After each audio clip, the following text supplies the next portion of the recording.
Je hebt inmiddels zelf heel veel platen uitgebracht en heel veel mooie duetten gemaakt.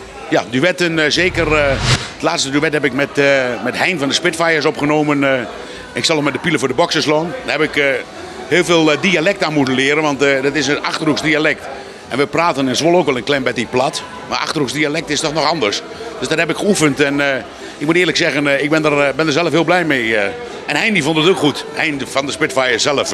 En dat is natuurlijk de man die fantastische nummers schrijft. Hein heeft meer dan 600 nummers geschreven. Nou, daar hebben wij er maar 4 uitgepakt. Dus de Jambalaya, de Back for Fly en de Haan is dood. Voor mijn vriend Jacques de Haan moest dat er ook op. Dus die staat er ook allemaal op. Leuk. Maar ook met Jacques Herp een duet, met Henny Thijssen. En ja, zo hebben we heel wat artiesten hebben we gehad voor duetjes. En we blijven zoeken voor artiesten. En dan zijn er fans die zeggen, ik wil wel weer eens een album. Komt dat nog weer een keer? Ja, album is een beetje moeilijk, hè? Met name voor de verkoop van een album.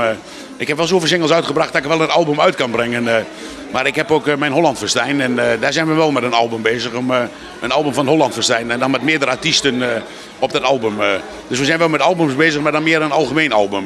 En wie weet, misschien komt er nog wel een album met alleen maar nummers van Henry van Velzen. Voor de mensen die dat niet kennen, Mijn Holland Festijn, wat is dat? Holland Festijn is ook een evenement in het land waar artiesten, minimaal 8 artiesten in samenwerking met Radio NL, die daar partner van is, in het land houden we die. En dat zijn de tentfeesten, maar dat kunnen ook hele grote sporthallen zijn. Maar ook wat kleinere Holland Festijntjes kunnen we doen. Dan draait Radio NL iets meer platen en dan hebben we 2, 3 of 4 artiesten. Helemaal een maatwerkconcept. En als je dan kijkt dit jaar, waar zijn die Holland Festijnfeesten? De eerste die ik zo weet is binnenkort in Wapenveld. Wapenveld, dat is de eerste weer die we in het najaar gaan doen. En dat is in oktober. Maar www Holland Festijn. Daar staat het allemaal op natuurlijk.